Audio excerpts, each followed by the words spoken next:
Sonar Plastik Konferansı'nın 6. edisyonundayız. 6 sene boyunca yaratıcılık ve teknolojiyle alakalı en gündemde olan konuları, belki hatta birkaç sene öncesinden tüyoları alabileceğimiz bilgileri hep beraber uzmanlarıyla tartışmaya çalışıyoruz. Uzmanları beraber getirmemiz üzerindeki aslında amacımız da çok hiper uzmanlık alanları olduğumuz bir çağda ve dönemde yaşıyoruz ve hiçbirimizin aslında bir bilgi birikimini istesek de hayatımız boyunca öğrenme şansımız gerçekten çok zor. Ama bilen kişileri yan yana getirdiğimiz zaman ve bir konular etrafında onların bilgi birikimlerini ve tecrübelerini dinlediğimiz zaman aslında gerçekten çok daha güzel cross-referential bir şekilde öğrenme şansımız oluyor. O yüzden yine hoş geldiniz. Bütün gün içerisinde galiba saat akşam 5'e kadar iklim krizi, sürdürülebilir NFT'ler, metaverse gaming, immersive sinema gibi konular konuşacağız.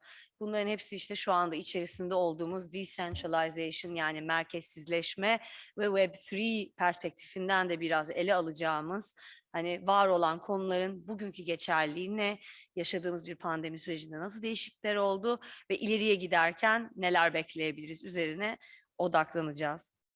İlk panelimiz kamusal alan ve teknoloji. Ben öncelikle bir giriş yapmak istiyorum çünkü hani kamusal alan neydi, ne demekti, nasıl tanımlanıyordu? Toplumun ortak yararını belirlemeye ve gerçekleştirmeye yönelik düşünce, söylem ve eylemlerin üretildiği bir alan olarak geçiyor bu kavram. Yani her kültürden din, dil, ırk, sosyal statü gözetmeksizin bireye sunulmuş ve açılmış alanlar. Ve biliyorsunuz Türkiye'de bu alanları aslında ne kadar büyük bir muhtaçlığımız ve arayışımız ve geliştirme şansımız da var. Bunlar ne olabilir? Ev dışarısındaki alanlar, işte mahalleler, kentler, içindeki mimari yapılar veya tasarımlar. Halkın karşılaştığı alanlar, yani bir etkileşim merkezi olarak düşünebilmek burayı. Ortaklaşa bir ekonomi ögesi. Buna transactional space diyebiliriz. Alışveriş alanı biraz kötü gelse de kulağa, ama aslında bir türlü alışverişin olabildiği ve bunun bir döngüsel ekonomiye yararının olabileceği bir alan olarak görebiliriz.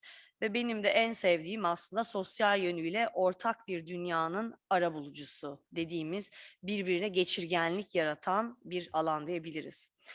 Hayatımıza giren dijital aygıtların ve onların içerisinde geçirdiğimiz vakti göz önünde bulunduracak olursak, özellikle son dönemlerde her şeyin hızlıca bize ulaştığı, doğadan bir nebze daha kopuk ve topluluklardan da uzak kalmaya meyilli olduğumuz bir dönemden geçtik hep beraber.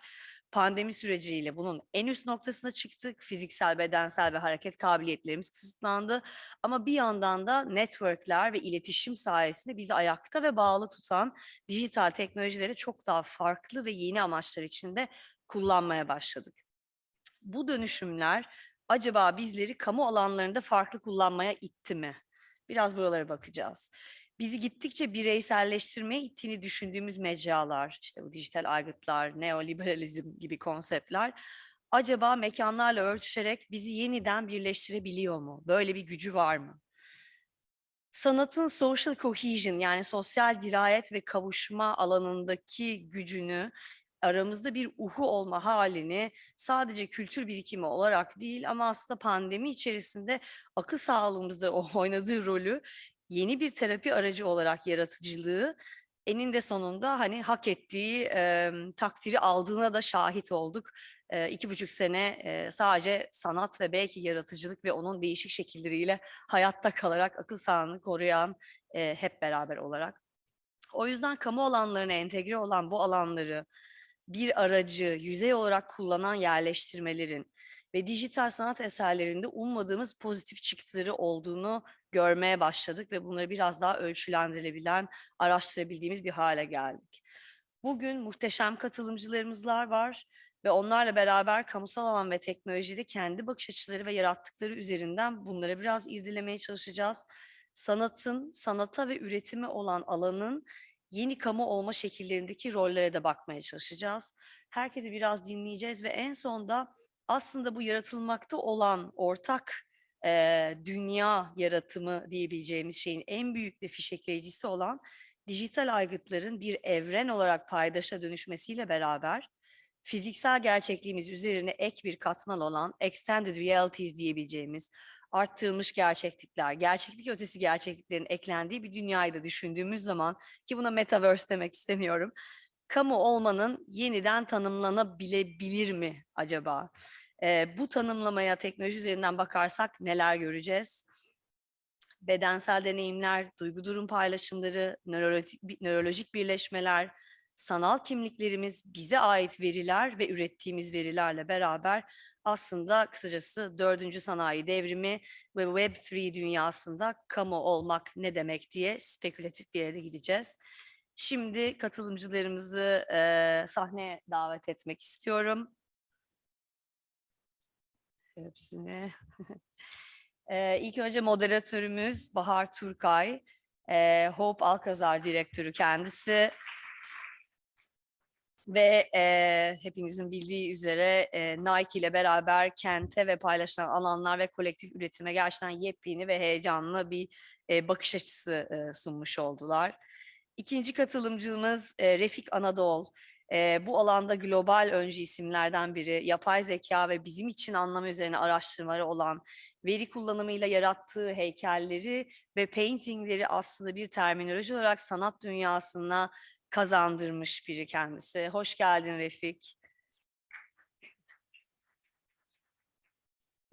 Hepimizin heykellerini vesairelerini zaten önceden çok iyi bildiğimiz sevgili Seçkin Pirim, ama şu anda da Louis Vuitton cephe tasarımıyla, ki buna cephe tasarımı demiyoruz, içine girebilen heykeller diyebiliyoruz. İlk defa bu kadar büyük ölçekli heykelleri kente kazandıran sevgili Seçkin Pirim. Ona da hoş geldin diyoruz. Bilgisayar ortamında mimarlık ve mimarinin sınırlarını araştıran Çamlıca Televizyon ve Radyo Kulesi mimarı ve son zamanlarda yankı eseriyle Beyoğlu sokaklarında da eserine denk geldiğimiz ve etkileşim sağlayabildiğimiz Melike Altınışık'ı davet ediyoruz sahneye. Hoş geldin Melike. Global olarak kamusal alanlara ve ikonik yapılara dijital müdahaleler yaparaktan, illüstratif müdahaleler yaparaktan onları çok farklı bağlamlara sokan Robin Yayla'yı davet ediyoruz. Hoş geldin Robin.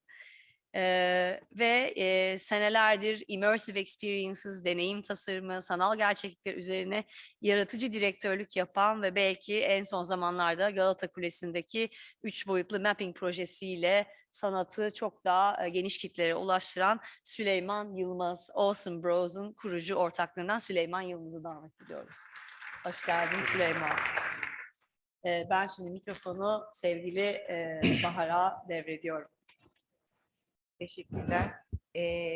Lale'nin güzel girişinden sonra ben de gerçekten bu hava koşulları altında buraya fiziksel olarak gelip bizimle birlikte olduğunuz için çok teşekkür ederek başlamak istiyorum. Ve konuşmacılarımıza da merhaba diyerek, Refik sana da birlikte olamasak da uzaktan birlikteyiz. Günaydın.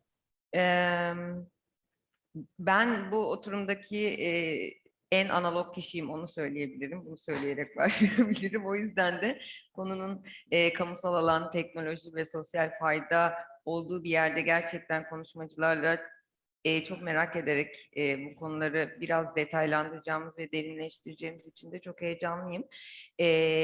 Bence en kıymetli olan sosyal fayda boyutunun altını çizmek diye düşünüyorum. Çünkü tüm bu dijital dünyanın ve teknolojik gelişmelerin elbette yaratımın kendisi üzerine, yani yaratıcı üretimin kendisi üstünde, mekanlarda ve insanlar üstünde bir etkisi var ki bunu tek tek bütün konuşmacılarımızın kendi üretimleri üzerinden detaylandıracağız.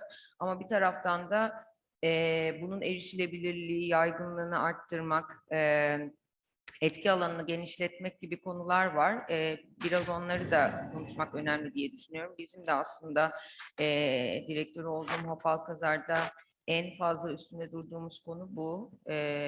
Olabildiğince gençleri, öğrencileri, herkesi yapmak istedikleri şey konusunda harekete geçirirken bir tarafta da hep o sosyal faydayı nasıl yaygınlaştırırız ve bu yeni dünyayı nasıl daha geniş kitlelere açabiliriz, erişilebilirliğini arttırabiliriz diye bakmaya çalışıyoruz.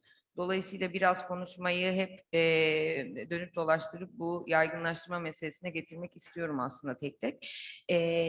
Sözü daha fazla uzatmadan aslında konuşmacılarımızın kendi bakış açıları ve işleri, perspektifleri üzerinden kısa paylaşımlarına geçebiliriz. Sonra zaten soru cevaplarla birlikte sohbeti derinleştireceğiz. Seçkin, senle başlayabiliriz. Süper. Merhaba herkese. Teşekkürler. Dediği gibi bu karlı koşulda, karlı havada geldiğiniz için. Ee, Aslında kısaca belki bilenler, bilmeyenler üzerinden 5 dakikalık bir ben ne yapıyorum, nasıl başladı her şey ona hızlıca anlatıp tekrar arkadaşlara devam edebilirsiniz. Heykeltıraşım ve hani işte aslında Ankara'da doğdum ama Kuzguncuk'ta dünyaya geldim diyorum. 6 aylıkken geldiğim Kuzguncuk'ta bu serüven başladı. Bilen bilir bir sürü heykeltıraş, ressam, mimarlar, bir sürü atölyelerin olduğu bir yer.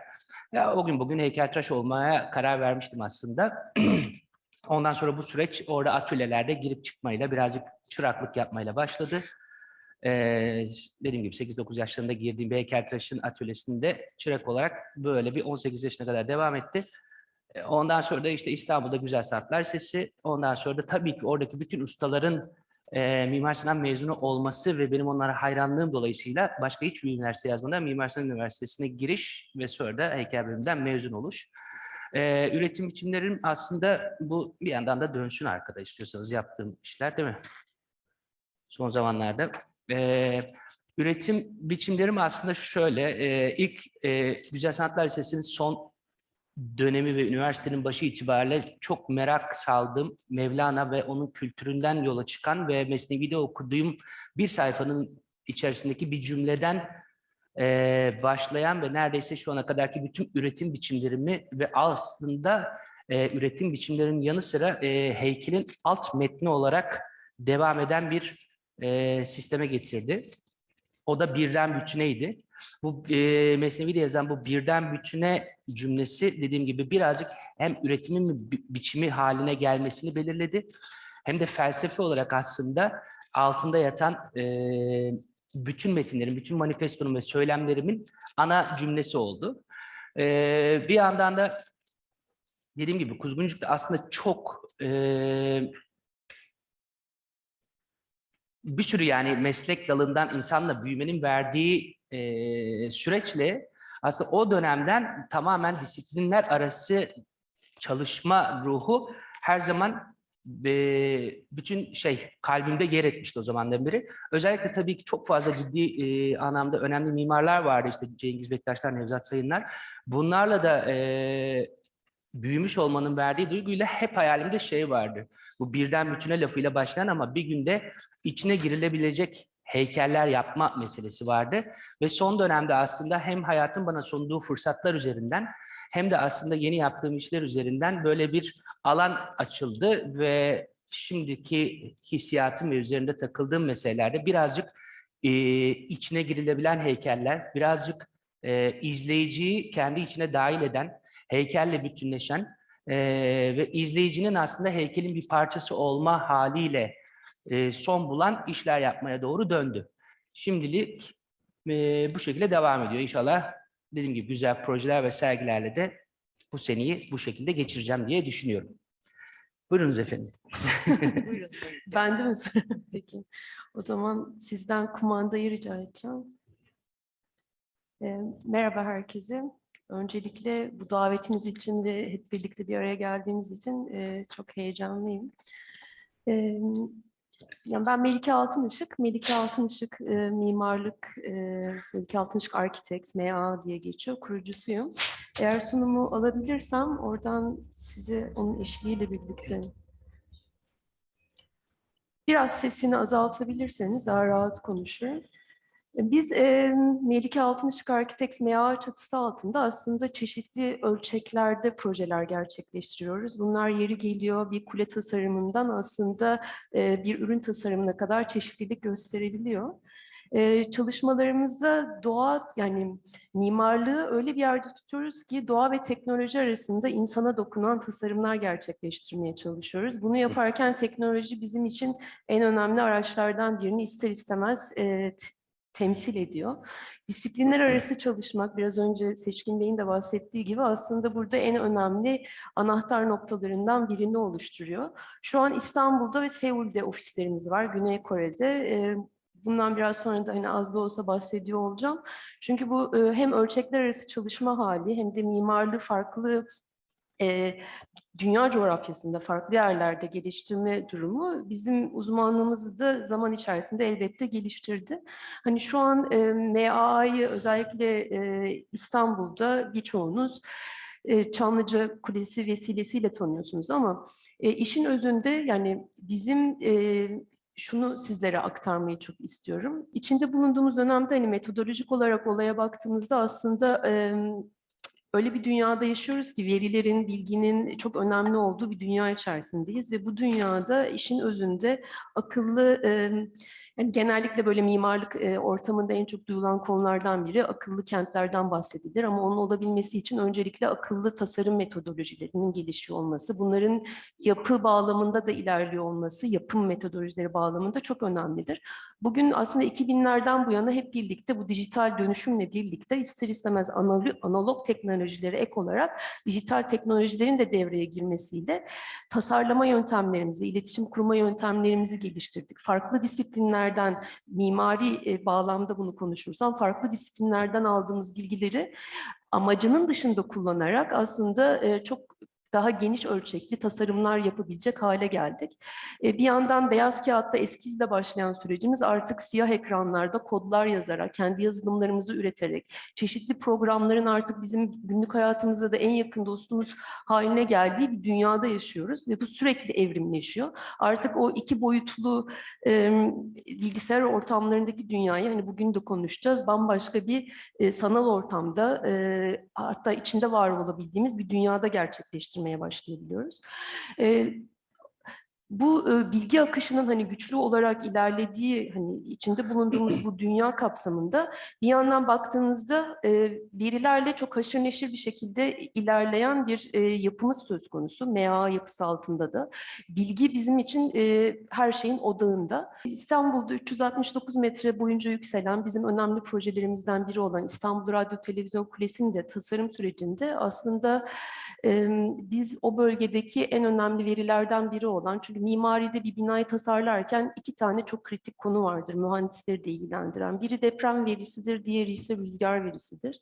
Bizim o projeyi tasarlarken bizim için en kritik unsurlardan biri oradaki rüzgar yükleri ve güçleri olmuştu. Biz de bunu bir aslında tasarımsal bağlamda önemli bir şeye dönüştürebilir miyiz diye düşündük.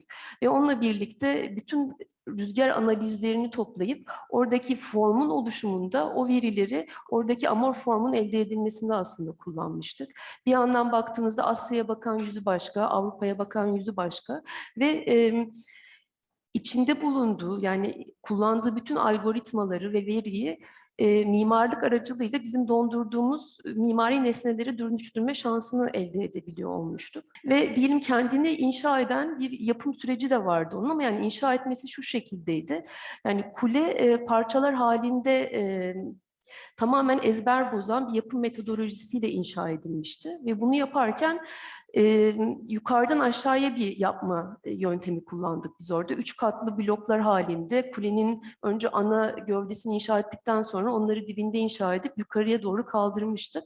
Bu da bir nevi kent ölçeğinde baktığınızda kendi bulunduğu yerde biricik bir şekilde yükselen bir yapının bir performansa dönüşmesi ve kendi hikayesini bir şekilde paylaşmasına vesile olmuştu. Yapım hikayesini paylaşıyordu.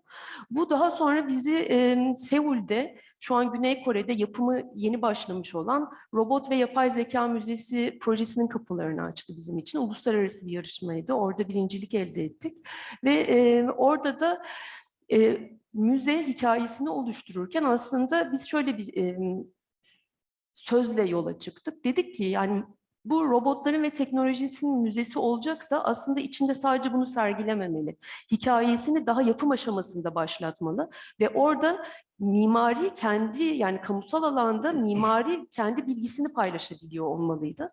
Bu bizim için çok önemliydi. Çünkü mimariyi öyle bir boyuta getiriyorsunuz ki aslında hem kendisi bir veri üretiyor hem de bunu bir yandan kendini yapma halini kamuyla hani bir fil halkla, oradaki yaşayanlarla paylaşma şansına sahip oluyordu. Bunlar kuleden bazı fotoğraflar. Bu bahsettiğim Robot ve Yapay Zeka Müzesi şu an Seul'de, Güney Kore'de Mayıs 2021 yılı itibariyle artık yapım süreci başladı. Hatta açılış töreninde tabii ki robotlarla birlikte temel atma töreni gerçekleşti, kürekleriyle birlikte.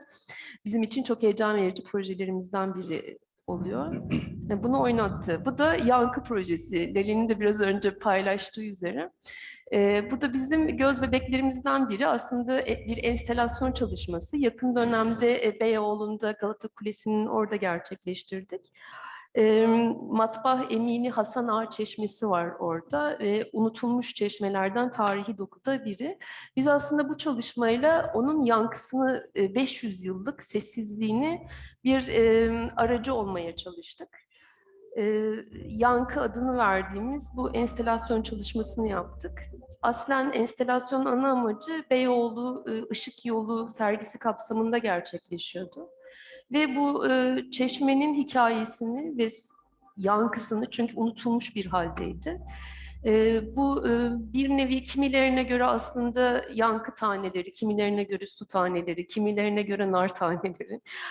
Ve felsefik olarak baktığımızda aslında biraz önce Seçkin Bey'in de dediği birden bütüne anlayışını ben de şahsen çok benimsemiş bir yapı içerisinde ilerliyorum.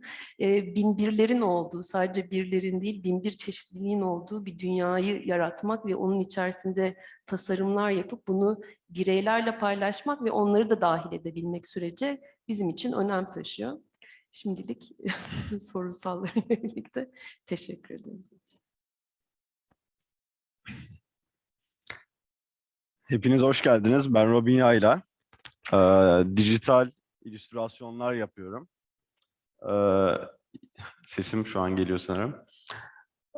Bu illüstrasyonları nasıl yapmaya karar verdiğimden biraz bahsetmek istiyorum. İtalya'ya taşındığımda ürün tasarımı yüksek lisans yapıyordum ve kendimi çok fazla bu alanda özgür hissetmediğimi fark ettim. Çünkü teknik detaylar, üretim, kalıplar vesaire benim biraz özgürlüğümü kısıtladığını fark ettim ve daha özgür hissedebileceğim bir alana doğru yönelme kararı aldım. O dönemler illüstrasyonlar yapıyordum ve yaptığım illüstrasyonlarda hep gördüğüm şeyin aynısını resmetmezdim. Onu yeniden yorumlar ve bir yerlerini hep deforme ederdim. İtalya'ya taşındığımda Interrail yaptım ve bu Interrail döneminde gezdiğim yerlerdeki landmarklar, oradaki tarihi yapılar beni çok etkiledi ve ben bu gezip yeni yerler keşfetme tutkumla illüstrasyon yapma tutkumu bir araya getirmeye karar verdim. Bunu da bu gezip gördüğüm yerlerdeki landmarkları, tarihi yapıları yeniden yorumlayarak kendi perspektifimden insanlara aktarmaya çalıştım.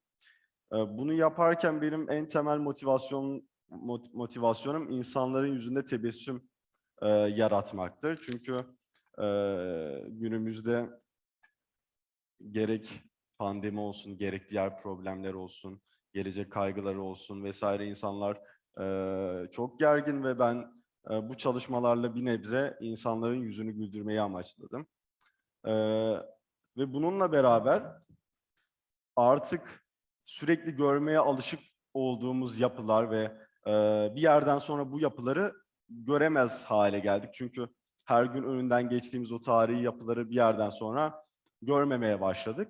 Ve ben bu tarihi yapıları veya bu landmarkları veya sokaktaki herhangi bir nesneyi, objeyi yeniden yorumlayarak, ona yeni bir kimlik katarak insanların karşısına farklı nesneler olarak çıkarmaya amaçladım. Bu sayede insanlarda bir farkındalık yaratmış oldum diye düşünüyorum.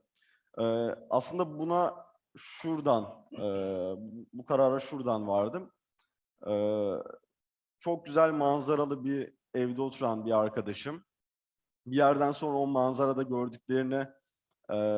gördükleri onun için pek fazla bir anlam ifade etmemeye başladığını gördüm. Oraya ilk gelen biri o manzara karşısında ne kadar büyülenmiş olsa bile O kişi her gün o manzaraya bakınca artık Kız Kulesi'ni, Boğaz Köprüsü'nü, adaları onun için çok fazla şey ifade etmediğini görünce dedim ki ben bu yapıları, bu güzellikleri farklı açılardan insanlara gösterip onların karşısına çıkarmaya başladım. Kısaca bahsetmem gerekirse bu şekilde.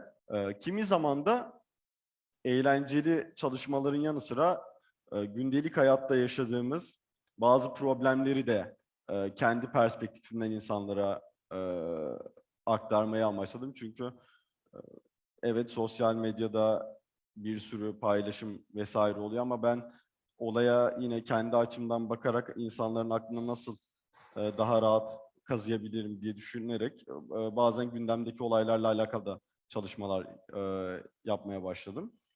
Genel olarak bu şekilde anlatacaklarım diyerek sözü Süleyman'a bırakıyorum. Süleyman'dan galiba önce Refik'i unuttun sen. Refik'e aktarıyoruz. Refik'ten sonra Süleyman'a geçiyoruz. Refik tekrar merhaba. Şunu vereyim ben. Merhaba, günaydınlar. Kusura bakmayın, orada değilim ama oradayım. Ama Tam bunu konuşacağız bugün işte.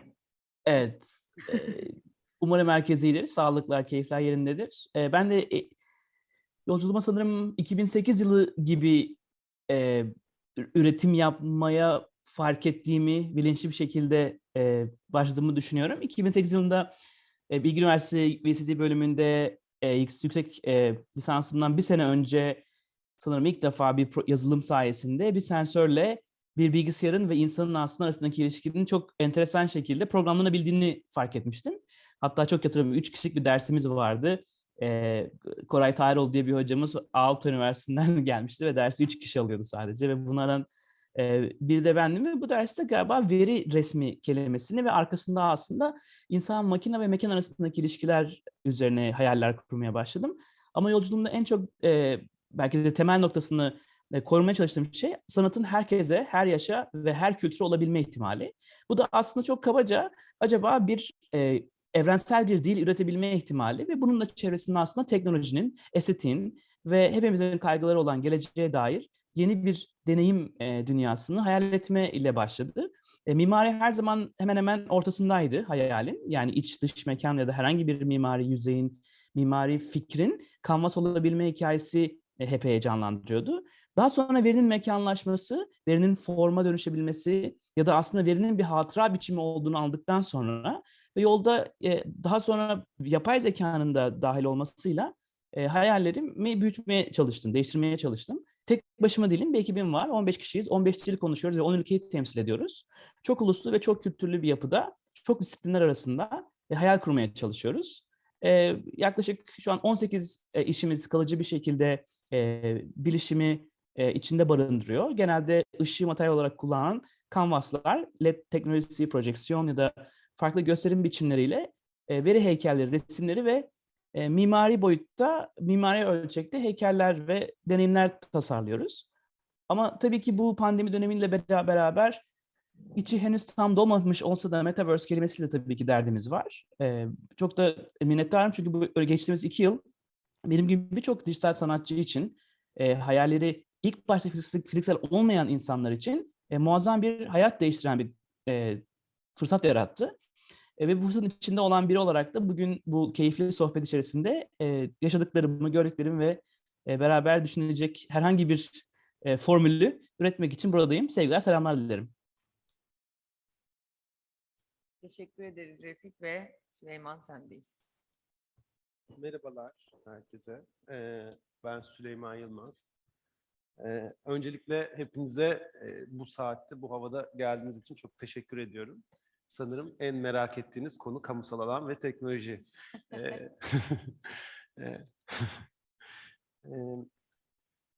Biraz kendimden bahsedeyim ben. Sonra da aslında kamusal alan ve teknoloji konusuna doğru da bir giriş yapmış olayım istiyorum ve tartışmaya geçelim. Awesome adında bir stüdyom var. Geçtiğimiz 10 senede yeni medya üzerine ekibimle beraber tasarım ve sanat projeleri üretiyoruz. Son birkaç yıldır da kamusal alanda sanat ve tasarım projeleri yapma imkanım oldu. Tabii ki yine teknoloji ve teknolojinin nimetlerini kullanarak. Bunlardan benim için birkaç tanesi çok önemli. Şu an ekranda gördüğünüz sevgili dostum hem de okul arkadaşım Refik'le beraber Nike için yaptığımız Air Max 720 projesi. Bir diğeri ise daha yakın geçmişte yaptığım Galata Kulesi üzerindeki görsel işitsel performansım. Biraz bunlardan bahsedeceğim. Bunları yaparken neler öğrendim? Çünkü ben doğma büyüme dijitalde iş yapan birisiyim ve işlerimin kamusal alana çıkması ne demek? Biraz bunlardan bahsetmek istiyorum. Tüm bunların dışında belli sensörlerle ışığı ve sesi gerçek zamanlı kontrol ettiğim Shaman Grande adında bir performansım var.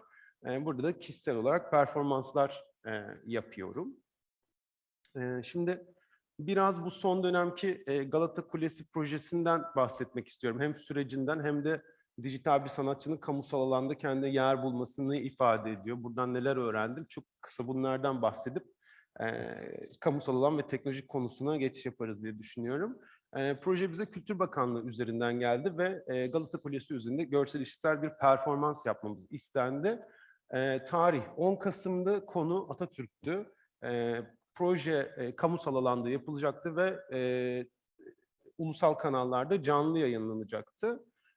Başta benim için, yani telefonu ilk kapattığımda dizimin titrediğini hatırlıyorum. Çünkü korkutucu bir, gerilmiştim yani ben, çünkü dijitalde yaşıyorum yani ve kamusal alan benim için çok yeni bir kavramdı aslında. Ve çok da bilmediğim bir deniz olduğunu düşünüyordum. Sonra projeyi yaptık. Proje bir şekilde bizi çok özgür bıraktılar. Çok içimize sinen, istediğimiz gibi bir proje yapma fırsatımız oldu. Hem alanda,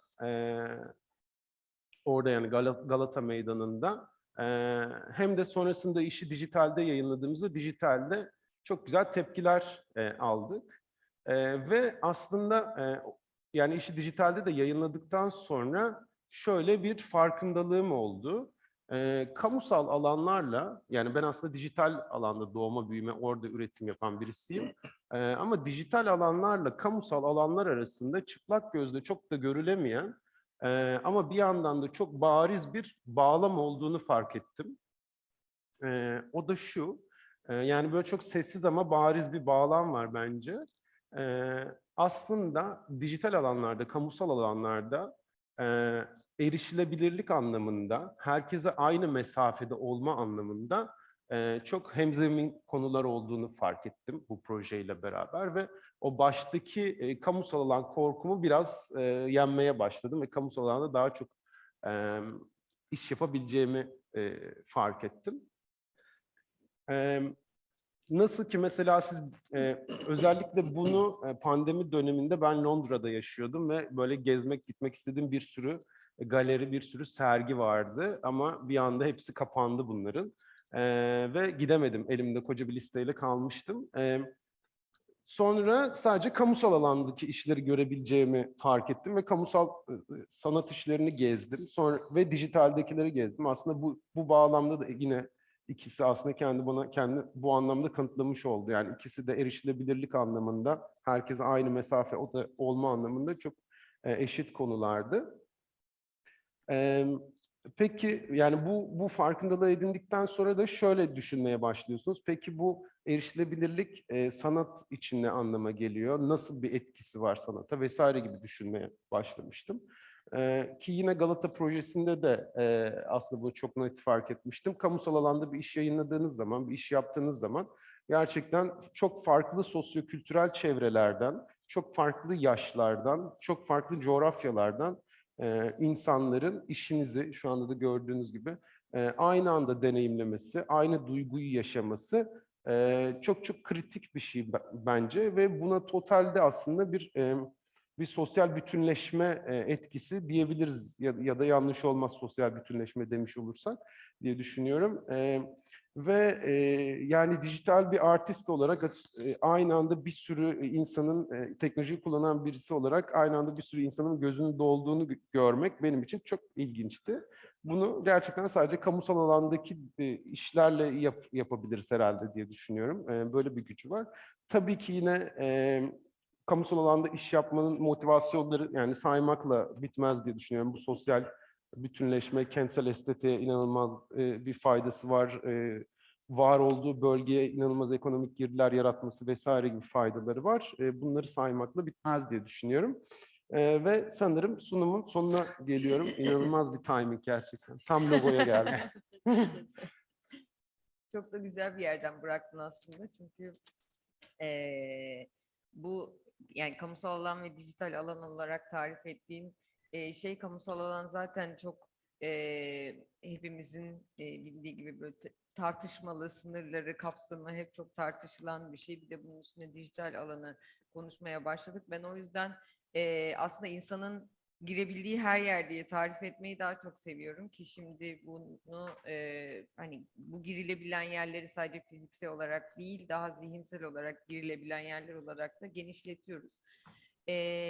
Bu noktada da Seçkin biraz sana dönerek sormak istiyorum. Bana göre tam bunları konuştuğumuz yerde karşılaşmalar çok önemli. Yani planlı olarak bir şeyler talep ettiğin ya da görmeye hazır olduğun şeyler değil de daha böyle spontan karşılaşma imkanları yaratıcı üretimle ya da bu teknolojilerle. O açıdan senin üretimlerin ve heykellerin tam içine girilebilen heykel dediğimiz şey o karşılaşmalar açısından önemli. Bir sürü proje öyle. Louis Vuitton'un cephesi de öyle bir şey. Yani beklemediğin anda karşılaştığın bir şey. Dijital dünyanın ve teknolojilerin senin heykeltıraş olarak üretiminin matematiğinde bir etki yarattığı ortada. Ama belki bu karşılaşmalar anlamında nasıl bir potansiyel taşıdığını da biraz açabilirsen süper olur. Yani aslında teknolojik yapılanma üzerinden biraz benim şeyim. Hani teknolojinin bir kere şeye çok inanıyorum. Yani sanat tarihinin teknolojiyle çok doğru orantılı ilerlediğini düşünüyorum. Ve teknolojinin ciddi anlamda sanatçıyla da çok doğru orantılı ilerlediğini düşünüyorum. Teknolojik herhangi bir yapılanma sanatçının aslında bir anda materyali haline geliyor ki bunlardan biri de atıyorum. Yani işte teknolojik yapılanma derken bu bahsettiğim aslında kendi dünyama bakarsam aslında bahsettiğim malzemeler, işte teknolojik aletler ya da heykel yaparken geçirdiğim süreçte kullandığım makinalara kadar aslında teknolojik yapılanmanın sanatçının sanatının da etkilediğini düşünüyorum. En basitinden işte yani fotoğraf makinesinin başlamasıyla bence izimler başladı. Sanat değişti. Sanatçı sormaya başladı. Fotoğraf makinesinin yapamadığı neyi yapabilirim? O bir süre sonra tam tersi onu alıp kullanıp kendi sanatının bir materyal haline getirmeye başladı. Ne bileyim işte video çıktı ama video sanatçı için çıkan bir teknolojik yapılanma değil ama sanatçı dediğim gibi teknolojiyle o kadar çok doğru orantılı ve soru soracak şekilde ilerlediği için onu yine kendi materyali haline dönüştürdü. O yüzden her türlü yeni teknolojik yapılanmanın sanatçının sanat üretiminde ve dünya sanat tarihinde ciddi değişimler ve izler bıraktığını düşünüyorum. Kendim tabii ki hani diğer arkadaşlarım ya da Refik gibi bu anlamda dijital ortamda bir üretimim yok ama teknolojik alanda ciddi kullandığım yapılar var.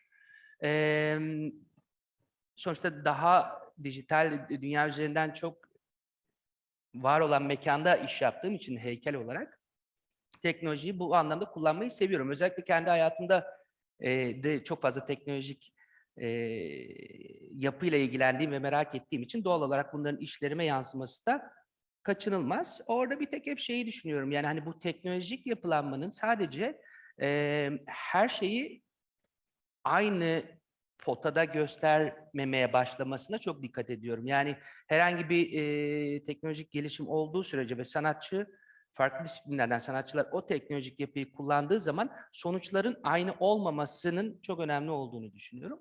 O yüzden hani bütün bunları da kullanmayı seviyorum. Mesela atıyorum şimdi 3D print diye bir şey var ve 3D print aslında gene baktığın zaman sanatçılar için üretilmiş bir alet değil.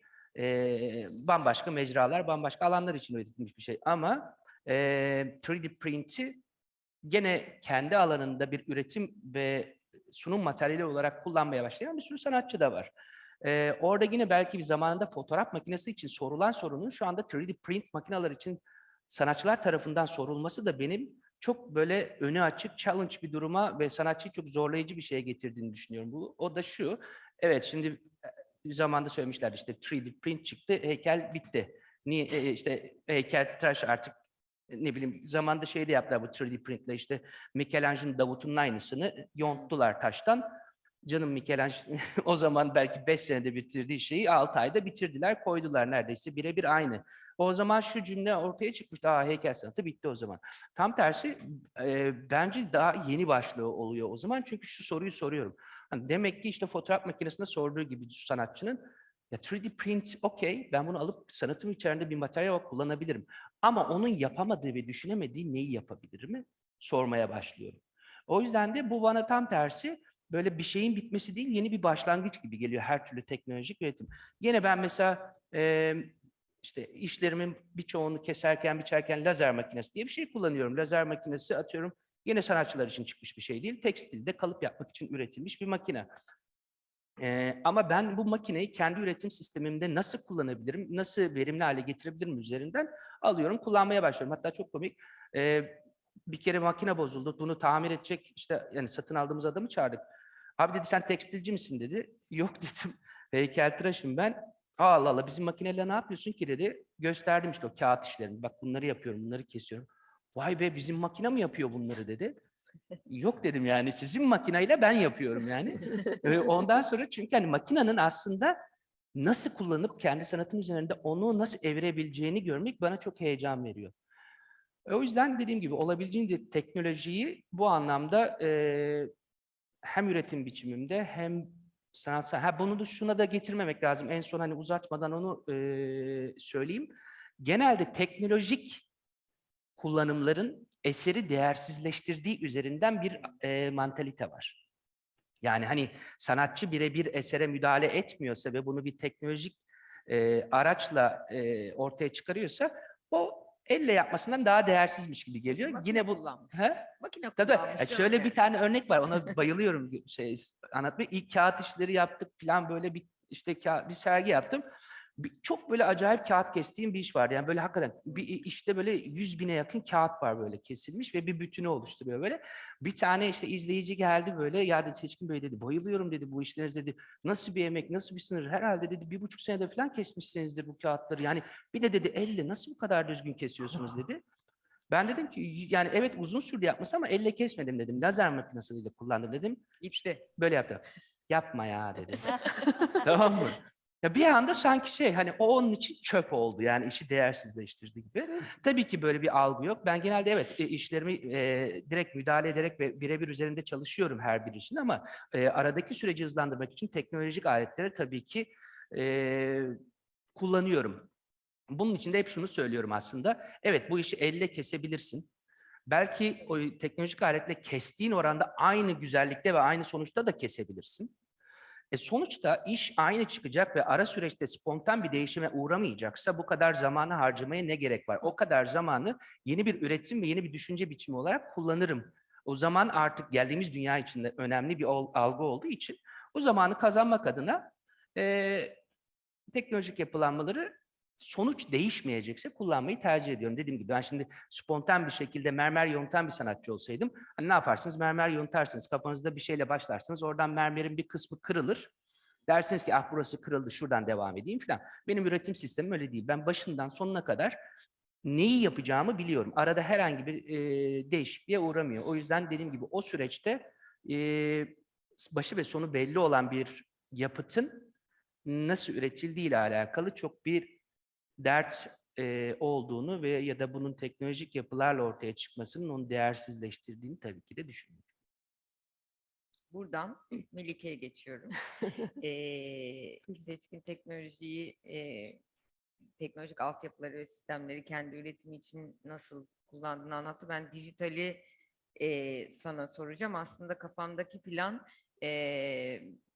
konuşmanın hemen öncesinde aşağıda sohbet etmeden önce bu yeni boyutun mekanı neye dönüştürdüğü üzerine sana soru sormaktı. Çünkü datayı mekanlaştırma üzerine konuşmuştuk. Dolayısıyla bu boyut, yani bu konuştuğumuz dijital boyut mekanı neye dönüştürüyor diye sormayı istiyordum. Hala onu sormayı istiyorum. Ama bir taraftan aşağıda sohbet ederken çok güzel bir şey söyledin.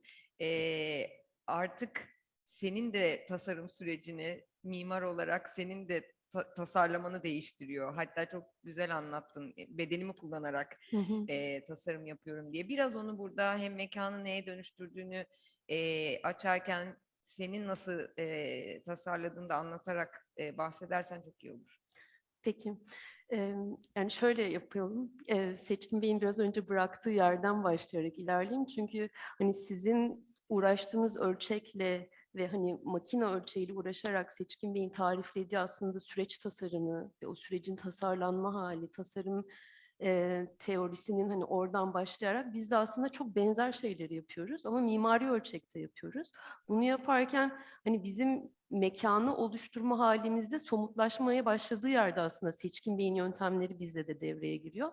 Ama mekanı oluştururken artık tasarlama araçlarımız, yani tasarımı hayal ettiğimiz ya da o mekanı oluşturmak için kurguladığımız bütün ihtiyaçları artık dijital ortamda gerçekleştiriyoruz. Yani kalem kağıtla ilk belki bir eskizde başlıyordur bir mimar ama çoğunlukla artık dijital teknolojilerin devreye girdiği, o mekanı oluşturacak olan bütün verilerin orada toplandığı, işte o yüzden biraz önce göstermeye çalıştığım şeyde de hani yazılımlar devreye giriyor, bambaşka tool'lar, hani sizin makinede başka amaçlarla yapılmış ama heykellerinizi ya da sanatınızı gerçekleştirmek için kullandığınız araçları biz tasarımı, mekanı tasarlarken dijital ortamda aslında yine bambaşka amaçlar için tasarlanmış bu sefer dijital programları kullanıyoruz. Yeri geliyor bir uçak tasarımı için aslında üretilmiş olan bir programı kullanıyoruz. Yeri geliyor araba tasarımı için yapılmış olanı, yeri geliyor oyun sektörü için aslında ana amacı onun için kurgulanmış olan programları alıyoruz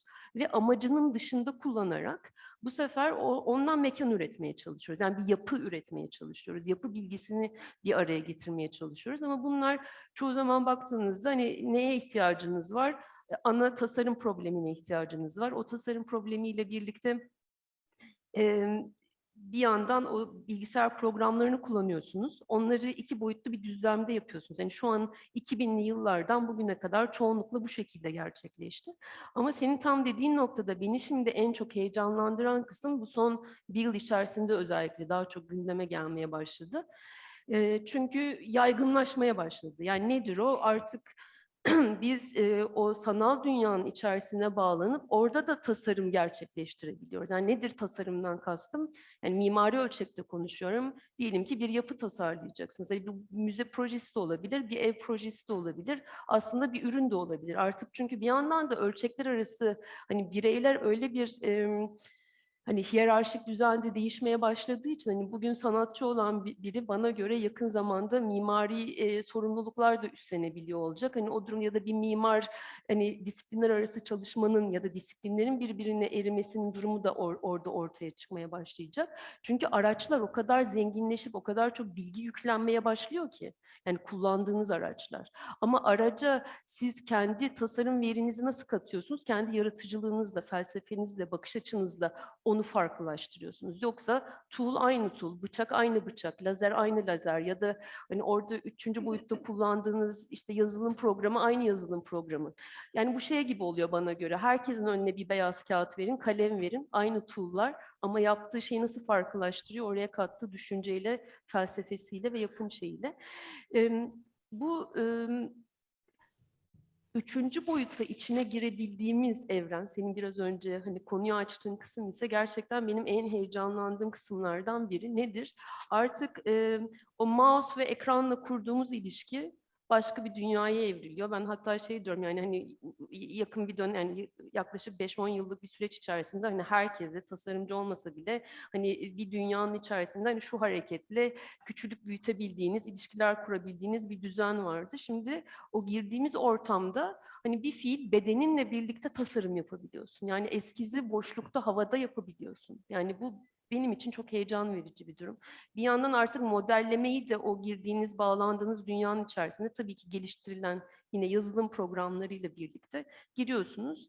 Ve bu sefer hani görerek yani sanal bir adeta heykel ölçeğinde ve onu gerçek ölçeğine de büyütebilirsiniz. 100 metrelik bir kule yapıyorsunuzdur.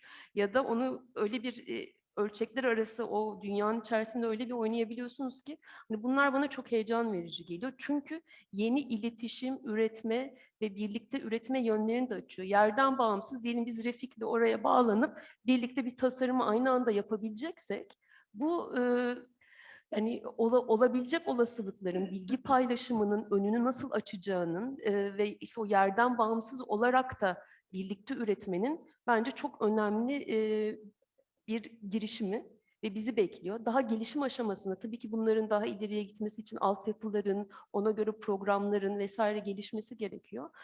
Ama bu değişen bir düzen var ve o düzende aslında biz hem bedensel hem fiziksel hem de zihinsel olarak belki henüz hazır değiliz ama bu yönde de gelişimler olacak gibi gözüküyor yani zorunlu olarak. Süper. O en ilgimi çeken bedenle yani Evet. şey yapma durumu. Yani çünkü seni artık hani heyecanlandırıyor. hareket etmeniz gerekiyor orada tasarlarken. Yani bir nevi Seçkin Bey'in şu an içinde bulunduğu şey yapıyı tasarlarken yapabilme haline dön. Çünkü biz saatlerce oturuyoruz. Biz hani kalkmadan tasarlıyoruz. Hani hareket etmeden sadece bir mouse hareketiyle diyelim hani bir mimar olarak masa başındadır işiniz çoğunlukla. Konsantre olursunuz. O bilgisayar ekranı sizin dünyanızdır. Orada kaybolursunuz. Ama artık bedensel olarak da onu yapabilecek özellikle birkaç sene içerisinde öyle gözüküyor. Daha aktif olacak bir dünya geliyor. Süper. Peki. Konuyu biraz insan deneyimine getiriyorum. Orada da Robin sana geliyorum. Manipülasyon, manipüle etme üzerine gidersek şimdiye kadar şeyi konuştuk hep özellikle Seçkin'le ve Melike ile konuşurken kamusal alanda ya da dışarıda dijitalle ve teknolojiyle karşılaşma anlarında ama seninki biraz tersi gibi. Yani biz aslında senin çalışmalarında da bu sefer ekran içinde kamusalla karşılaşıyoruz. Üstelik alışık olduğumuzun dışında bir ölçekle yani sen onların ölçeklerini manipüle ederek, değiştirerek nesneleştiriyorsun aslında.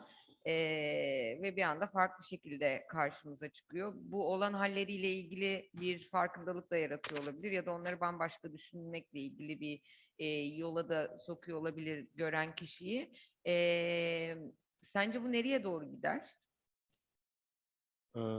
Öncelikle senin dediğin gibi ben farklı olarak kamusal alanı ya da o landmark'ı dijitale taşıyorum ve dijital tamamen süreç dijitalde işliyor.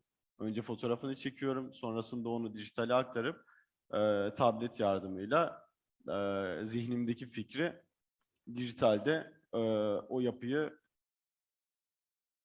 yeniden yorumlayarak oluşturuyorum. Bu nereye gider? Melike'nin de bahsettiği gibi aslında ben de insanları bu teknolojinin yeni gelişmelerinden sonra bu gelişmeleri takip ediyorum ve bunları kendi alanımda nasıl uyarlayabilirim diye düşünüyorum. Bunu da şu şekilde hayal ediyorum ve beni çok heyecanlandıran bir şey. Bu yaptığım 2 boyutlu çalışmalar belki 3. boyuta taşınacak ve biz içine girerek, bu yapıların içine girerek etrafında dönebileceğiz ve belki de o sokakta gezerek, Galata Kulesi'nin etrafında dönerek o Galata Kulesi'ni normalde fiziksel dünyada gördüğümüzün dışında bambaşka bir şekilde göreceğiz. Ve bu beni çok heyecanlandırıyor. Çünkü Seçkin Bey'in de bahsettiği gibi sanki işler dijitalde yapıldığında değersizleşiyor. Çünkü bana da şöyle mesajlar geliyor. İşleri sanki ben dijitalde yapınca oradaki illüstrasyonu, oradaki çizimi bir yerden bulup koymuşum ve hiç ben sanki onu düşünmemişim gibi bir algı yaratılıyor. Halbuki orada dijitali ben bir tool olarak kullanıyorum. Yani aslında ben onu dijitalde yaparken bir yandan da analog yöntemlerle yani akrilikle, pastel boyayla vesaire de yapabilecekken dijitalde yapıyorum. Bunun bana artıları şöyle oluyor. Aklıma bir fikir geldiğinde bende şöyle bir şey canlanıyor. O fikri hemen görselleştirip hemen görmek istiyorum, hemen üretmek istiyorum. Ve dijitalinde hız anlamında bana inanılmaz kolaylığı oluyor. Çünkü bu sayede zihnimdeki fikri anında görselleştirerek insanlara ulaştırabiliyorum yine dijital ortamda. Bununla birlikte yine dijital ortamda Melike'nin de bahsettiği gibi gelecekte şöyle şeyler de şöyle üretim yöntemleri de yapabilirim. Ölçeğini küçülttüğüm mimari yapıyı dijital ortamda etrafında dönerek 3D bir şekilde modellemesini yani dijitalde eskizini yapabilirim ve bu yöntemler de beni çok heyecanlandırıyor. Genel olarak dijitalde gidebileceği yerler hani ucu çok açık ve düşündükçe gerçekten çok heyecanlanıyorum nerelere gidebileceğini. Zaman içinde göreceğiz diye düşünüyorum. Biraz şimdi yer değiştirip sizin yanınıza geleyim çünkü böyle Refik anlatırken, Refik beni nasıl görüyor bilmiyorum ama ben Refik'le karşıdan göreyim diye buraya geldim. Refik senle de bu datayı hareketlendirme meselesini biraz açmanı isteyeceğim senden. Çünkü hareketle insanı ortaya çıkan eserin ya da işin ya da datanın içine dahil etme durumu var. Yapay zeka ile kurulan bir ilişki var ki Hop Alkazar'da şu anda olan Alkazar Rüyası deneyimin içinde de o var.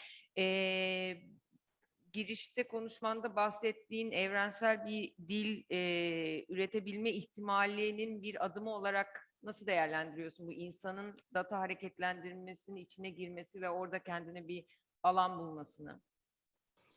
Ya aslında hareketi her zaman temel alan hayal gücüne bağlı olarak yaşayınca uzun bir süre duranlıkla bir dert olmaya başlıyor. Ama aslında duran bir şeyin üretimi kimi zaman hareketli bir şeyden çok daha zor olduğu için hani anın ve dondurmanın gerekliliği ve karar mekanizmasının zorluğunu düşününce aslında bazen hareket kolaya kaçmak gibi gelebiliyor belki üretenler için ama aslında burada heyecan veren şey makine zekasıyla olan iletişim. Yani hareketi sadece klasik bir sensör-insan ilişkisi değil, araya bir de makine zekasını koyduğumuz zaman rastlantısallıktan daha çok bilinci getirebilme ihtimali heyecan vermeye başlıyor. Bu ne demek? Aslında yapay zeka algoritmalarının bilinçli bir şekilde acaba bu mekansal deneyimlerin parçası olabilme ihtimali. Daha da aslında kabaca yapay zeka, sinir bilim ve mekan arasındaki aslında ilişkilerin değerlendirmesi gibi düşünebiliriz. Hop Alkazar'da bu çok enteresan bir yere gitti. Normal şartlarda işte izleyici tanıyan, tanımlayan sensörler 20 yıldır belki üretim yöntemleri içerisinde. Fakat benim için daha farklı hayal gücü tetikleyen şey acaba yapay zeka sayesinde hareketi klişe bir şekilde görmenin ötesine geçebilir miyiz zorluğu vardı. Bunu nasıl yaptığımızı belki çok hızlıca anlatabilirim. Proje ilk başta bir mimari aslında dönüşüm projesi. Ama 21. yüzyılda tabii ki arkeolojik kaygılarımızı kenara koyarsak gerçekten restorasyon çok kolay bir şey değil. Özellikle bir mekanın hatırası, hafızası, yaşanmışlığı ve toplumsal kültürde ve zihindeki bırakmış olduğu değerle bir araya gelince çok hassas bir konuya dönüşüyor. Ama burada sorduğumuz soru acaba yapay zekayı bir hatıra, bir hatırlama biçimi olarak kullanabilir miyizdi? Ve yine mekanda kullanılan değerlenmiş, deneyimlenmiş 150 sinema filminin belleğimizdeki yerini ifade etmek adına hem imge, hem metin, hem de ses açısından 3 farklı alanda incelemeye çalıştık. Bunu yaparken aslında elimize 3 tane farklı yapay zeka modeli çıktı. Yapay zeka sonuçta en nihayetinde bir modellerden oluşan katı bir düşünce biçimi şu anda. Henüz çok da yaşayan bir forma sahip değil ama yapay zekanın en büyük avantajı ilk başta makine unutmuyor. Bizim gibi değil. Unutmayan bir şey çalışmak enteresan bir deneyim. Ama bir de bunun üzerine makinenin potansiyel limitli bilinciyle düşünmek başka bir boyuta getiriyor aslında keyfi o alanda ya da yaratıcılığı. Bize orada belki pozitif anlamda yardımcı olan şey mekanın zaten kendisi. Yani mekanın kendi kendine zaten verdiği bir fonksiyon var. Sinema salonu ve içerisinde oynamış 150'den fazla eser ve o eserlerin yapay zekayla buluşma deneyimi aslında. Hareketin ise heyecan verdiği nokta sonuçta hareketli grafik, bilgisayar grafikleri her zaman oyunlarda olsun, işte başka aktivasyonlarda olsun her zaman karşımıza gelebiliyor. Fakat 20 projeksiyonunuz olunca, yani 20 farklı projeksiyonunu ve aynı zamanda 5 farklı bilgisayarı da hayal ederseniz aslında bir network yaratıyorsunuz. Ve bu network size yaklaşık 20 milyon tane molekülün potansiyel yerini, yönünü, rengini ve izleyicinin işte velocity'sini, hızını, yer yön bilgisini de aktarabiliyorsunuz. Bu gibi networkler ve düşünce yöntemleri bence mimarinin sadece cam, metal ve betondan öte veriyle buluşma ihtimaline çok keyifli bir soru soruyor diye düşünüyorum. Bir de tabii şeyi gördük, çok heyecanlı oldu. İnsanlar bir anda işte yaklaşık 7-8 dakikalık bir deneyimin üzerine bir anda mekanın onları tanıdığını görmeleri ve hemen yani hiçbir yaş kaygısı kalmadan gerçekten herkese aynı yaşa bir anda dönmesi ve belki bir çocukça bir mekanla oyun oynayabilme ihtimali, o bir anda egodan sıyrılma ve işte belki toplumsal beklentileri yok etme, 5 dakika bile bence hayatta gerçekten sanatın gerçeklikten mutlu bir kaçış olma ihtimali ve özellikle pandemi gibi zor geçen bir dönemin sonrasında sanki bir dışa vurum yöntemi olarak ortaya çıktığını tahmin ediyorum.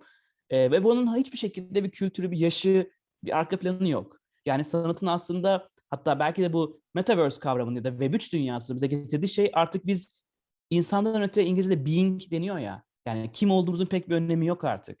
Ve o saatten sonra gerçekten herkes her şey olabilir. Ve onun verdiği özgürlük acaba deneyimlere getirebilir mi sorusu heyecan veriyor. Benim için oradaki en heyecan verici şey de o 20 dakikalık deneyimin sonundaki o 8 dakikalık interaktif bölümde hep yapay zekanın hareketi algılayıp eş zamanlı tepki verdiğini söylüyoruz ya, oradaki yapay zekayı gerçekten hareket arttıkça bilgisayar odasındaki bilgisayarlar ısınmaya başlayınca anladım. Evet. Dedi. Ve ilk defa ha dedim, evet çünkü şey gibi hakikaten yani yaşayan biri gibi, çünkü teknik odadan izlediğimde bir baktım salonda 25 kişi birden hareket ettiğinde ısı artmaya başladı. O zaman evet gerçekten yapay zeka böyle tepki veriyormuş demek ki diye öyle anlamış oldum. O da benim için iyi bir farkındalıktı yani. Ya, bu arada enstalasyon çok kuvvetli 10 tane güçlü GPU, yani grafik işlemci kullanıyor. Ama aynı zamanda 3 kanallı, yüksek çözünürlüklü ve detaylı kameralar ayrı bir yapay zeka modeliyle hareketi anlamaya çalışıyor. 3 hatta 4 boyutlu, yani X, Y, Z ve aynı zamanda zaman düzleminde de anlamaya çalışıyor. Ve aynı zamanda aynı bilgisayar yaklaşık 5-6 milyon molekül, yani partikülün de yeri, yönü ve rengiyle derdi var. Ve bunun hepsini aynı anda 5 makineye yaydığınız zaman enteresan bir Evet. bilgisayar partisi oluyor içeride. Tekrar yerime geçiyorum Süleyman'a dönmek için. Süleyman, bu konuştuğumuz bütün bu yeni dijital, ne diyeyim, görsel iletişim boyutu, evet yaratıcı dünyada bir etkisi var, sanatsal üretimde bir etkisi var. Ama fonksiyonellik anlamında sence nasıl bir potansiyeli var? Yani herkesin kullanabileceği bir hani daha işlevsel olması anlamında nasıl bir potansiyele sahip, yaratıcı üretimi ve sanatsal üretimin dışında? Çok güzel, büyük bir soru. Yani şöyle düşünüyorum ben. Şimdi bir tarafta teknoloji dediğimiz konu var, bir tarafta da kreativite dediğimiz bir konu var. Şimdi teknoloji dediğimiz şey aslında insanların karşısına çıkışı, böyle merhaba ben teknolojiyim diye çıkmıyor. Genelde bir hardware olarak çıkıyor veya da bir yazılım olarak çıkıyor. Yani teknoloji bizim hayatımıza bu iki formda sızıyor genelde. Ama creativity'nin bir sürü formu var. Bu bazen bir sanat olabiliyor, bazen bir tasarım olabiliyor, her şey olabilir yani. Şimdi burada deneyim, insan deneyimi tarafındaysa şöyle algılanıyor bu. Şimdi genelde insanlar, ben bu arada yani kamusal alanda sanattan önce kamusal alanda teknoloji projeleri yaptım. Yani birçoğunuzun kullandığı ATM'lerin arayüzlerini tasarladım mesela. Ve kamusal alanda teknoloji, yani bir teknoloji insanların karşısına koyduğunuz zaman bu insanların hemen üstüne hemen sarıldığı bir şey değil. Yani teknoloji aslında insanlar için biraz en başta, özellikle yeni bir teknoloji ise insanların böyle bir mesafeli durduğu bir şey. Çünkü çok kuvvetle muhtemel o bir software, yani onu nasıl kullanacağını bilmen lazım veya bir alet yine nasıl kullanacağını bilmen lazım. Dolayısıyla aslında insanların çekinerek yaklaştığı bir konu. Teknoloji konusu aslında. Çünkü onu çözmesi gerekiyor. Onu kullanmayı öğrenmesi gerekiyor. Şimdi bunu siz insanlara eğer kamusal alanda bu teknolojiyle mesela diyorsun ki kamusal alanda sana bir teknoloji sunuyorum. Mesela işte sizin Hop Alkazar'da aslında yaptığınız şey o. Kamusal alan ve Refik'in az önce anlattığı gibi inanılmaz arkada dönen bir network var. Şimdi bu teknoloji seamless bir teknoloji. Yani insanlar içine giriyor, o teknolojinin bir parçası oluyorlar. Ama aslında onu kullanırken sadece vücutlarını kullanıyorlar. Bildiği bir aleti kullanıyor. Yani bildiği bir ekipmanı kullanıyor. Bildiği bir yazılım kullanıyor. Ve onu deneyimliyor. Şimdi e, ve bir yandan o sanatı da deneyimliyor. Bu aslında sanat ve teknolojinin, Hop Alkazar özelinde söylüyorum, mükemmel bir araya gelmesi hali olarak değerlendiriyorum ben bunu. Ama genelde işler böyle işlemez. Çünkü dediğim gibi, bu arada kamusal sanat da biraz böyle bir şey. Yine kamusal teknoloji gibi ya da teknolojinin ta kendisi gibi aslında insanların mesafeli olduğu bir şey. Ki mesela benim deneyimlerimde şöyleydi. Yani ben teknoloji işleri yapıyorum ve yaptığım şey bir iş, bir eser bir interaksiyon bekliyor, bir katılım bekliyor. Yani gelip alışık olduğumuz anlamda bir müzede iş izler gibi karşısına geçip ona bakmak değil de dahil olmanı istiyor. Bir şey bekliyor senden. Nasıl ki Hop Alkazar'da senin hareket etmeni istiyorsa onun gibi. Şimdi bu anlamda dediğim gibi karşısında insanların bir teknoloji var ve onu önce algılamak istiyorlar dahil olmadan önce. Bu yaptığınız şey bir de çağdaş sanat parantezin içinde gerçekleşiyorsa çağdaş sanat da insanların hemen üstüne atladığı bir konu değil yani. Ya da ne bileyim böyle hemen bakıp anladıkları bir şey değil. Çok hızlı ya da involve oldukları ya da üstüne hızlıca konuşmak istedikleri, hemen içinde kaybolmak istedikleri bir şey değil. Ve bu ikisini üst üste koyduğunuz zaman deneyim anlamında aslında gerçekten çok bir sürü challenge'ınız oluyor. Yani yaptığınız şeye insanların hızlıca dahil olabilmesi için aslında çok fazla şey bekliyor oluyor izleyicisinden. Ama işte mesela Hop Alkazar case'i gerçekten o anlamda müthiş bir case yani. Aslında insanlar çılgın bir teknolojinin parçası ve gerçekten kavramsal olarak da müthiş bir şeyin parçası oluyorlar. Deneyim olarak aslında böyle bir deneyim. Yani bir teknoloji insanların eline versek ve bir odaya koysak muhtemelen onunla çok hızlı oynarlar ve çözmeye çalışırlar. Ama kamusal alanda karşısına teknoloji çıktığında tam öyle davranmıyor insanlar. Daha çekiniyorlar. Çocuklar hariç benim gördüğüm yani çocuklar kamusal alanda da özel alanlarda da her türlü o teknolojinin içine kendini atıveriyorlar ve bununla ilgili hiç korkuları yok. Çünkü yani aptal durumuna düşmeyecek. Çünkü çocuk yani zaten. Peki bitirmeden önce son bir tur herkese bir soru soracağım ve kısaca görüşlerinizi alacağım. Biraz spekülatif bir vurgu yaparak bitirelim istiyorum. O da şu, disiplinlerin birbirinin içine eridiğinden bahsettik konuşmanın başında ve yepyeni içine girilebilecek yepyeni alternatif alanlardan da bahsediyoruz. Fiziksel, zihinsel ve görsel olarak. Buradan baktığımızda sırada ne var sizce? Hem sizin için Ben söyleyeyim hem genel Metaverse. zaten sözü senden başlatacağım çünkü yine aşağıdaki sohbette şöyle bir şey dedin. Evrimimiz bu gelişmelere göre ilerleyecek dedin. O yüzden senden başlayarak böyle devam edelim Tamam. istiyorum. Yani zaten aşırı gündemde ve yani kaçmanın mümkün olmadığı bir başlık var Metaverse diye. Birazcık tabii ki şu anda görünen o. Yani çok gerçekten overused ve aslında içi de tam doldurulamamış bir kavram olsa da ben şöyle özetlemek istiyorum bunu. Yani bu konuya şöyle bakmak gerekiyor diye düşünüyorum. Mesela aslında Web 2.0 ve Web 3.0 diye baksak çok daha doğru bir yere gider. Mesela bugün bildiğimiz anlamdaki Web 2.0'ın çok az geçmişinden bahsetmek istiyorum. Mesela gerçekten eğer iPhone'lar çıkmasaydı, dokunmatik ekranlı telefonlar çıkmasaydı, çok iyi kameralı telefonlar yani hardware'lar çıkmasaydı, mesela bugün bildiğimiz anlamdaki Web 2.0 yani Instagram, Facebook, WhatsApp bugün olduğu halde olamazlardı değil mi? O yani istediği kadar iyi bir web sitesi, istediği kadar iyi bir application yapsın, o hardware'ler gelişmeseydi Instagram bugünkü Instagram olamazdı. Veya yine bambaşka bir taraftan 3G teknolojisi gelişmemiş olsaydı, biz hala 2G ile internete bağlanıyor olsaydık, hatta benim WAP'la, Edge'le bağlanan cihazlarım da vardı.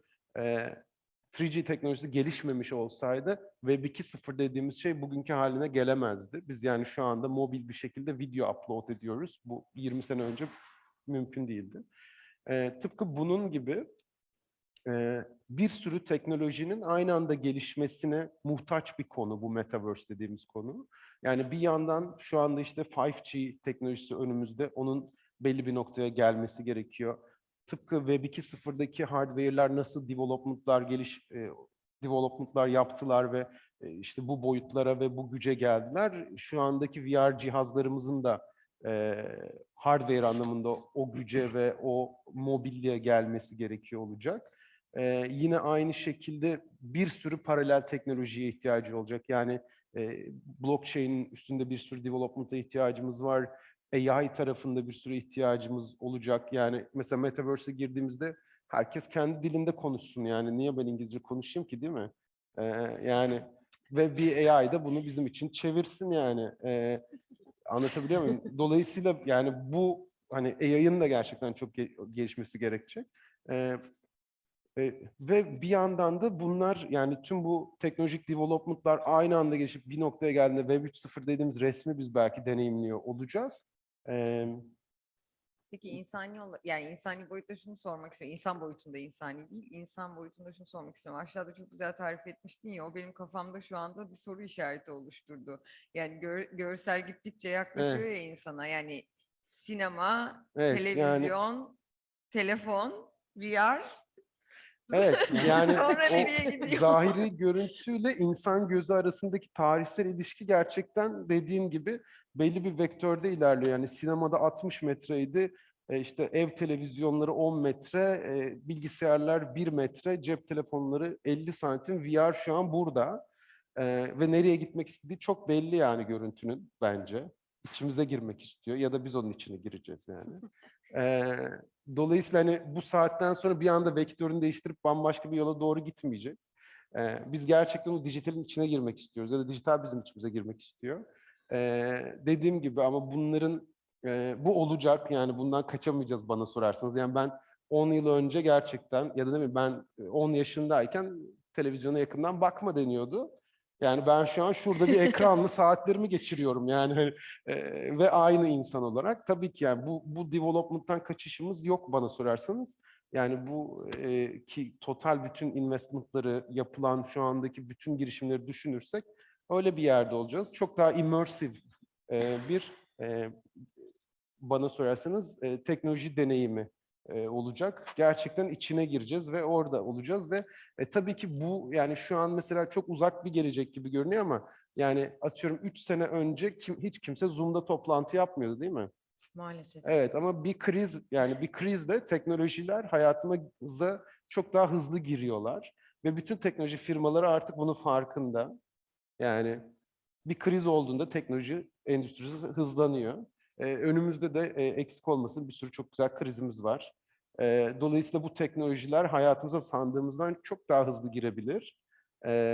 Yani artık ne bileyim, seyahat etmeyin, VR'da yapın toplantılarınızı denebilir. Karbon ayak izinizi azaltın denebilir. Neden denmesin bu arada, tam öyle bir çağdayız. Dolayısıyla beklediğimizden çok daha hızlı bir şekilde gerçekleşecek diye ben hayal ediyorum. Melike, sırada ne var? Şu sizin postere bakıyordum da deminden beri. Şeyi düşündürttürdü bana. Hani bir yandan göz yogasına ihtiyacımız olacak bence hani şey olarak. Ama bir yandan da gerçekten poster aracılığıyla da biraz düşünüyordum. Yani doğayla iletişim kurabileceğimiz gerçekten bir dünya bizi bekliyor gibi. Yani gerçekten konuşabileceğimiz, onunla iletişim kurabileceğimiz, belki bu yapay zekalarla hani onların da sesini duyabileceğimiz, hani derdini daha başka bir şekilde yorumlayabileceğimiz bir dünyanın da buna entegre olması gerekiyor. Yani yani benim hayalimde bir mixed reality vizyonu var ama o vizyonun içerisinde sadece insanın ve teknolojinin hani makinalar ya da işte yapay zeka üzerinden olduğu değil, onların da işin içine dahil, yani diğer canlıların da işin içine dahil olup onlarla iletişim kurabildiğimiz, çünkü onlar olmadan biz olamayacağız, o kesin. Çünkü biz yokken onlar vardı. Yani ağaçlar diyeyim, yani doğa, bitki örtüsü diyeyim. Ama devam edebilmek için onlara da gerçekten kulak verilmesi gerekiyor. Robin, sırada. Ya ne var? bence de sanal dünyada yaşam kaçınılmaz ve Süleyman da dediği gibi bu çok uzak bir gelecek değil, çok yakın zamanda olacak bir şey. Çünkü bu Metaverse ile birlikte artık normal fiziksel dünyada bazı şeylere ulaşamamış belki insanlar sanal dünyada onlara ikinci bir şans verilecek ve orada fiziksel dünyada almadıkları bir şeyleri kendi avatarları için sanal dünyada alacaklar ve orada yaşamaya başlayacaklar. Ve bununla birlikte zaten sosyal aktivitelerimiz de şu anda zaten müzeler, konserler hep Metaverse'de, sanal dünyada olacak. Nasıl ki pandemide herkes bir anda Zoom üzerinden buluştuysa bunun daha ileri seviyelerini Metaverse'de göreceğiz diye düşünüyorum. Seçkin. Yani ben tabii Sen daha bendensin, biz yakınız. fiziksel bir yapıyla uğraştığım için ve hala hakikaten böyle etrafında dönünüp dokunabilecek bir şey hala beni çok tatmin ettiği için hani bu anlamdaki sürecin evet hızlı gelişeceğini ama her şeyin de çok aslında yine atıyorum Metaverse dünyasında dolanacağını, tamamen oraya evrileceğini çok düşünmüyorum. Fiziksel alan her zaman bir ihtiyaç olacaktır ki en büyük ihtiyaç olacaktır. Ve Ken'in de dediği gibi hani bunu doğayla bütünleşecek ve bu alanda evrimleşecek bir hale geleceğini düşünüyorum. Yani hani böyle bir daha evlerimizden çıkmayacağız ve gözlüklerle bütün hayatımızı geçirecekmişiz gibi bir durum olacağını açıkçası zannetmiyorum. Çünkü bu bahsettiğimiz ve aslında birazcık unuttuğumuz pandemide insani duygular aslında bütün yaşamımızı belli eden ve insanı insan yapan şeyler. Ben hala gene dijital ortamı fiziksel bir alanda deneyimleminin işte Refik'in yaptığı gibi, sizin yaptığınız gibi deneyimlemenin daha tatmin edici olacağını ve bundan insan duygusunun asla vazgeçemeyeceğini düşünüyorum. Yine mesela şeyi çok Refik burada söylüyorum. Şimdi dijital bir ortamda Refik'in bir işine bakarken ki bendeki etkisiyle mesela şeyi çok beğenmiştim. En son işte Refik'in Miami'de plaja koyup karşısında oturup fiziksel bir ortamda onu izleme ve oradaki duygusu hala gözlük takıp izlemekten çok daha iyi yani. O yüzden hani ikisinin böyle doğru orantılı gideceğini düşünüyorum. Refik, sırada ne var? Kesinlikle çok teşekkürler Seçkin, öncelikle %100 katılıyorum. Her ne kadar Ready Player One ortak fantezi gibi gözükse de Metaverse ile ilgili ya da Zuckerberg'in garip ikinci bir marketplace yaratma heyecanı olsa da kesinlikle fizikselin her zaman sanki retro kalacağını ve ve her zaman da bence değerli olanın fiziksel gerçeklikteki paylaşılanın en azından retina kalitesinde ya da duyumsal açıdan çoklu duyuların son noktaya kadar gerçekliği temsil edemediğini tahmin edersek yaşam, ömrümüz sırasından hani o anlamda konuşuyorum. Kuvvetle muhtemel heyecanla ve sevgiyle ve saygıyla bence fizikselliğin gerçekliğe olan yakınlığı kolay kolay yerini başka bir şeye bırakmayacak. Tabii ki cihazlar, denemeler, hayaller, öngöremediğimiz belki yeni sistemler sayesinde bizlere hani bu bahsettiğim kimliğimizden koptuğumuz şans ve ortamla yaratabilecekler. Hani gerçekten kimliğiyle, karakteriyle, hayatta ya da diğer dünyalarda beklenti olanlar için ortamlar kesinlikle olacak. Ama bu demek değil ki kalp atışımızın, zihnimizin, fiziksel gerçekliğimizden öteye geçecek, zihnimizi ve bilincimizi taşıyabilecek sistemleri yakın gelecekte bize taşıyacak herhangi bir yöntem gözükmüyor. Yaşam alanımız içerisinde ya da ömrümüz içerisinde diyelim. Fani gerçeklikte. Ama bir de şey çok enteresan. Aslında Seçkin çok keyifli bir şeyden bahsetti. Aslında Metaverse ya da benzeri kavramların her zaman bir portala ihtiyacı var. Yani fiziksel gerçeklikle bizi zahiri dünya arasında buluşturan anlara ihtiyacı var. Bence bu anları hayal edenler, bulabilenler, bulmaya çalışanların bence başına çok enteresan şeyler gelecek. İşte Miami örneğinde ya da mesela Berlin'de eski bir kilisenin içerisine yapay zekanın rüyasını kurup pazar sabahı 1 kilometre kuyrukta bekleyen insanların yapay zeka rüyasını görmeye çalışması aslında bir bilim kurgu filmi değil, aslında gerçek. İşte bu gibi alanları bulabilmek ve bunun insanlık için ne anlama geldiğini sorabilmek bence çok heyecanlı. Bir de Lale'yle bunu çok hızlı konuşmuştuk. Gerçekten depresyon, anksiyete ve daha birçok problemimiz var insanlık olarak. Her ne kadar teknoloji bulmaya çalışsak da, what is next diye sorsak da şu an bize olanları tartışmayı bırakmamamız gerekiyor. Pandemi gibi herkesin başından çok ağır, yani insanlık üzerinden muazzam ağır bir yük geçiyor. Hem maddi, hem manevi, hem fiziksel, hem ruhen. Bunun etkilerinin en az belki bir 10 yıl boyunca kademeli olarak göreceğimizi düşünürsek, bence zihin sağlığının, sanatın da bir nevi belki de görevi ve sorumluluğu olmasını hep hayal ediyorum. Biz son 2 yıldır UCLA'de depresyon üzerine bir çalışma yapıyoruz. 3 klinikle beraber. Umarım yaptığımız işler insanlığa faydalı olma ihtimali de olur diye hayal ediyorum. Bir de teknolojik yapılanmalar hakikaten değişik ve hani o birazcık bilincimiz dışında bize sunulan bir şey olduğu için hani biz onu nasıl kullanabileceğiz ona bakacağız. Yani yeni bir şey çıktığı zaman atıyorum onlar yeni